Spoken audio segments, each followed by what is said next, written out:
Dalam konteks reformasi birokrasi, pelayanan kepada publik yang prima menjadi salah satu ukuran keberhasilan daripada pelaksanaan reformasi birokrasi.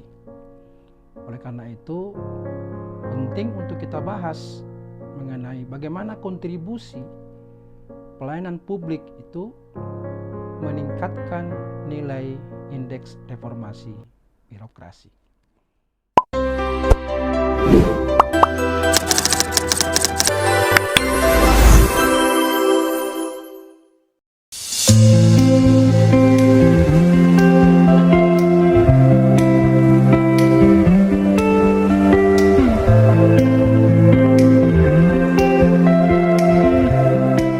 Karena itu dalam kaitan dengan tema kita kali ini, sangat penting untuk memberikan perhatian terutama kepada organisasi atau perangkat daerah yang memang bertanggung jawab terhadap upaya-upaya bagaimana peningkatan kualitas pelayanan publik itu mampu memberikan kontribusi bagi pencapaian nilai indeks reformasi birokrasi.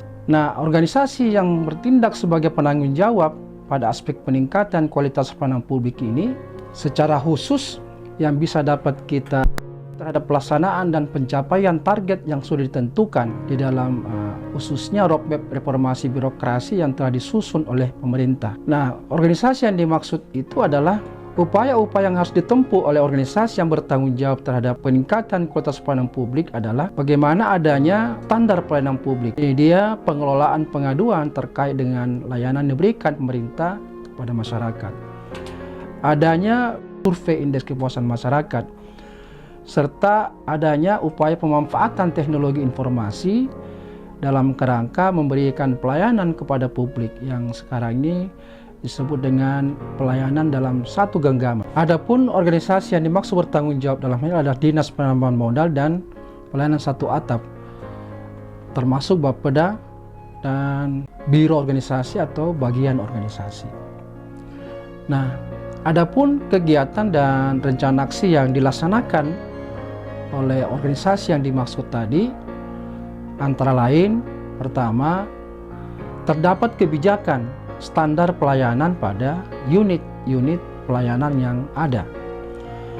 Yang kedua adalah terdapat SOP pada unit-unit pelayanan. Yang ketiga, standar pelayanan itu dimaklumatkan pada seluruh unit layanan yang dibentuk. Yang keempat, ada review dan revisi standar pelayanan pada seluruh unit pelayanan. Karena dalam proses pelayanan terkadang mengalami banyak hambatan sehingga itu perlu direview dan dievaluasi.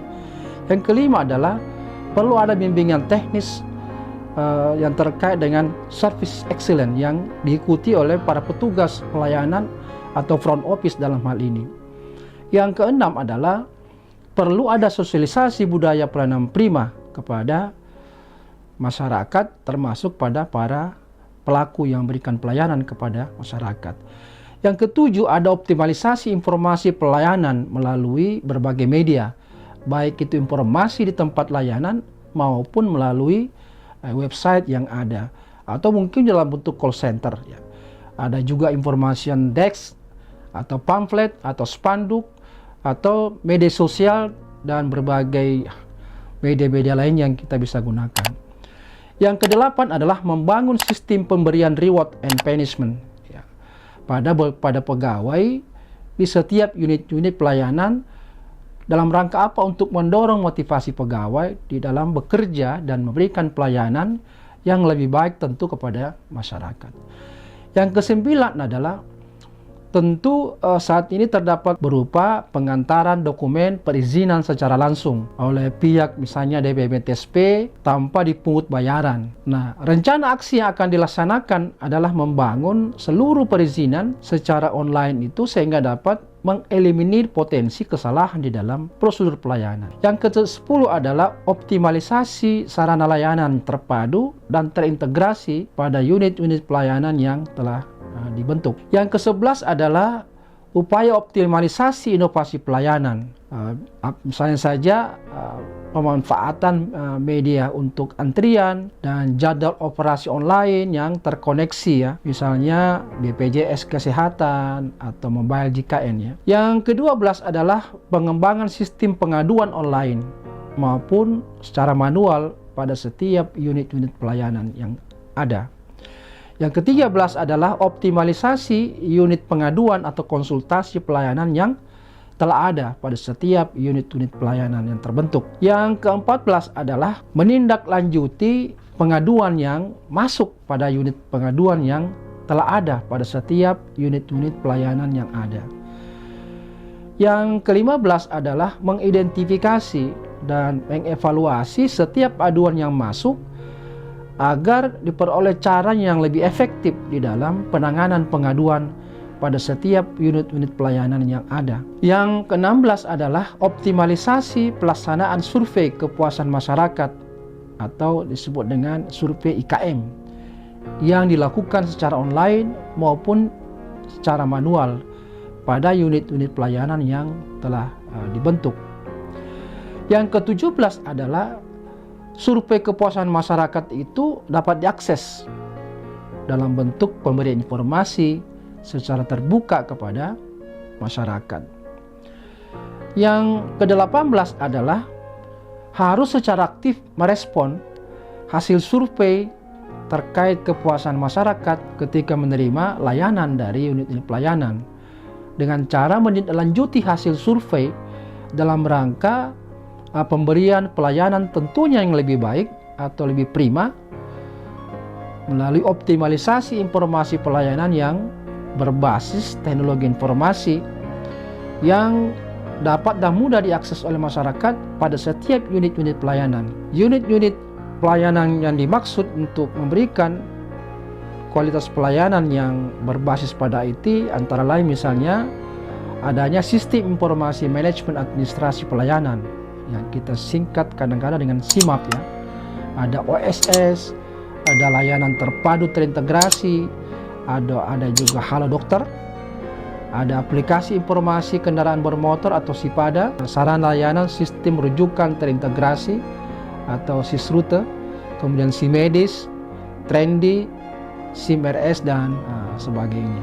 Yang ke-19 adalah melakukan perbaikan secara berkelanjutan dengan cara mengevaluasi kelemahan pada sistem yang sudah ada di setiap unit-unit pelayanan yang kita bentuk. Unit pelayanan itu yang berkaitan dengan perolehan hasil antara di area perubahan itu, khususnya di komponen peningkatan kualitas pelayanan publik itu adalah DPMPTSP atau Dinas Pengelolaan Modal Pelayanan Terpadu Satu Pintu, termasuk dalam hal ini adalah Bapenda atau Bapelitbangda dan rumah sakit daerah. Organisasi ini memiliki tanggung jawab khusus karena terdapat satu pencapaian indeks yang menjadi tanggung jawabnya, yakni indeks kualitas pelayanan publik. Karena itu ketiga institusi ini harus terus-menerus berupaya bagaimana agar kualitas pelayanan publik yang diberikan kepada publik atau kepada masyarakat itu senantiasa bisa terpuaskan secara optimal, sehingga pada saat disurvei mengenai indeks kepuasan masyarakat pelayanan terkait dengan pelayanan diberikan itu bisa memberikan kontribusi angka yang signifikan bagi hasil antara area perubahan. Yang lain adalah terkait dengan aspek pemenuhan. Ini penting diperhatikan ya. Dalam kaitan dalam hal ini adalah menilai sejauh mana keberhasilan dan kualitas pelaksanaan reformasi birokrasi khususnya dalam kaitan dengan aspek peningkatan kualitas pelayanan publik. Maka hal penting yang harus menjadi fokus dan sekaligus menjadi prioritas rencana kerja dan rencana aksi pelaksanaan reformasi birokrasi di pemerintah itu adalah dengan cara mengukur sejauh mana ukuran keberhasilan pelaksanaan reformasi khususnya di aspek peningkatan kualitas pelayanan publik. Nah, yang perlu diperhatikan adalah ukuran keberhasilan pelaksanaan reformasi birokrasi di aspek peningkatan kualitas pelayanan publik itu. Adapun ukuran keberhasilan pelaksanaan reformasi birokrasi di aspek peningkatan kualitas pelayanan publik antara lain kita bisa cermati. Yang pertama adalah meningkatnya kualitas pelayanan publik. Dalam konteks ini bisa diukur dari sisi lebih cepat, lebih murah, lebih aman, dan lebih mudah dijangkau dari pelayanan publik yang diberikan oleh pemerintah. Yang kedua adalah meningkatnya jumlah unit pelayanan yang memperoleh standarisasi pelayanan internasional. Ini sangat penting karena di situ menjadi ukuran pelayanan publik yang prima. Yang ketiga adalah meningkatnya indeks kepuasan masyarakat terhadap penyelenggaraan pelayanan publik yang diberikan oleh pemerintah. Adapun indikator dan kegiatan dari masing-masing ukuran keberhasilan dari penguatan kualitas pelayanan publik di dalam proses penyelenggaraan manajemen pemerintahan, antara lain kita bisa perhatikan, yakni terkait dengan standar pelayanan yang dicerminkan dengan beberapa kegiatan yang mampu mendorong pada adanya standar pelayanan yang berkualitas, yaitu terdapat kebijakan standar pelayanan. Nah, standar pelayanan itu harus bisa dimaklumatkan.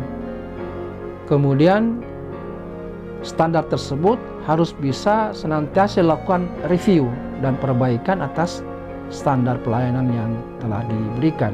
Cerminan yang kedua adalah budaya pelayanan prima yang tercermin dengan kegiatan-kegiatan berupa telah dilakukan berbagai upaya peningkatan kemampuan dan atau kompetensi tentang penerapan budaya pelayanan yang prima. Yang kedua, informasi tentang pelayanan yang mudah diakses karena diberikan melalui berbagai media, baik elektronik maupun non-elektronik. Yang ketiga, itu telah terdapat sistem pemberian penghargaan dan sanksi bagi petugas pemberi layanan yang sukses maupun yang dipandang kurang berhasil. Yang keempat, itu telah terdapat sistem pemberian kompensasi kepada penerima layanan bila di suatu saat layanan itu tidak sesuai dengan standar yang telah ditentukan dan dikomplain oleh masyarakat. Yang kelima adalah telah terdapat sarana layanan yang terpadu atau terintegrasi sehingga semakin memudahkan masyarakat di dalam pengurusan berbagai layanan yang mereka butuhkan. Yang keenam adalah tentu ada upaya-upaya yang terus-menerus dilakukan dalam bentuk inovasi-inovasi pelayanan kepada publik. Aspek lain adalah cerminannya melalui pengelolaan pengaduan yang dicerminkan dengan berbagai kegiatan, antara lain terdapat media pengaduan dan konsultasi pelayanan yang diberikan oleh unit-unit pelayanan kepada masyarakat. Yang kedua, terdapat unit yang secara khusus mengelola pengaduan dan konsultasi pelayanan. Yang ketiga, itu telah dilakukan ada upaya tindak lanjut atas seluruh pengaduan pelayanan dari publik terkait dengan kualitas pelayanan dalam rangka apa untuk upaya perbaikan kualitas pelayanan yang diberikan selama ini. Yang keempat, itu telah dilakukan evaluasi atas penanganan keluhan atau masukan dan konsultasi yang dilakukan oleh masyarakat kepada unit layanan di masing-masing tempat yang kita sudah siapkan. Cerminan lain terkait dengan penilaian kepuasan terhadap layanan yang dicerminkan dengan beberapa kegiatan, antara lain apakah memang telah dilakukan survei terkait kepuasan masyarakat terhadap layanan yang diberikan, yang kita sering kenal dengan IKM, Indeks Kepuasan Masyarakat. Yang kedua adalah apakah hasil survei terhadap kepuasan masyarakat itu bisa diakses secara terbuka hasilnya oleh masyarakat. Jadi harus transparan ya. Yang ketiga adalah apakah telah dilakukan tindak lanjut atas hasil survei kepuasan masyarakat. Jadi jangan semata-mata hasil survei itu setelah disurvei hanya semata-mata menjadi dokumen, tetapi setiap hasil itu harus menjadi feedback untuk perbaikan lebih lanjut terkait dengan upaya peningkatan kualitas layanan publik yang diberikan kepada masyarakat. Cermin yang kelima adalah berkait dengan pemanfaatan teknologi informasi yang itu bisa dicerminkan dengan berbagai kegiatan, antara lain telah menerapkan teknologi informasi di dalam memberikan pelayanan. Nah, ini tentu akan memudahkan masyarakat, murah, cepat. Dan yang kedua adalah telah dilakukan perbaikan secara terus-menerus terkait dengan pemanfaatan teknologi informasi dan komunikasi dalam pemberian layanan kepada masyarakat. Aspek penting terkait dengan reformasi birokrasi ini adalah aspek reformnya. Di dalam aspek reform ini tentu berkaitan dengan area penguatan peningkatan kualitas pelayanan publik yang prima, di mana beberapa kegiatan yang dapat diukur ketika menilai dari aspek reformnya itu antara lain ada upaya dan atau inovasi telah mendorong perbaikan pelayanan publik. Pada aspek apa saja? Yaitu berkaitan dengan kesesuaian persyaratan, ada kemudahan sistem, ada kemudahan mekanisme, dan kemudahan prosedur. Yang lain terkait dengan perbaikan kecepatan waktu penyelesaian. Ada kejelasan biaya atau tarif yang diberikan, apakah gratis atau berbayar. Kemudian kualitas produk, spesifikasi jenis pelayanan juga itu semakin baik. Yang lain adalah bagaimana dengan kualitas kompetensi para pelaksana, termasuk kualitas daripada website yang dibangun. Bagaimana perilaku pelaksana dalam memberikan pelayanan terkait dengan juga ketika menggunakan website ya. Yang lain adalah berkait dengan kualitas sarana dan prasarana yang disiapkan atau menunjang dalam proses pelayanan publik. Dan bagaimana dengan penanganan pengaduan? Bagaimana tindak lanjut dari saran-saran yang diberikan oleh masyarakat? Aspek reform kedua adalah ada upaya dan atau inovasi pada perizinan atau pelayanan yang telah diupayakan dipermudah dengan melihat reformasi tersebut dari sisi waktu yang lebih cepat, alur lebih pendek atau singkat, dan terintegrasi dengan aplikasi yang dibangun berkaitan dengan pelayanan tersebut. Aspek reform yang ketiga adalah berkaitan dengan penanganan pengaduan pelayanan. Nah, ini bisa diukur lewat penanganan pengaduan pelayanan dan konsultasi yang dilakukan oleh masyarakat melalui berbagai kanal atau media sosial atau media lain yang bisa bertindak lebih responsif dan lebih bertanggung jawab. Nah, aspek penting lainnya adalah berkaitan dengan aspek hasil antara dalam aspek pemenuhan area perubahan yang berkait dengan peningkatan kualitas pelayanan publik. Ini wajib untuk diperhatikan, mengingat ya penilaiannya ini berfungsi untuk menilai sejauh mana capaian pelaksanaan RB sebelum sampai pada penilaian aspek reform.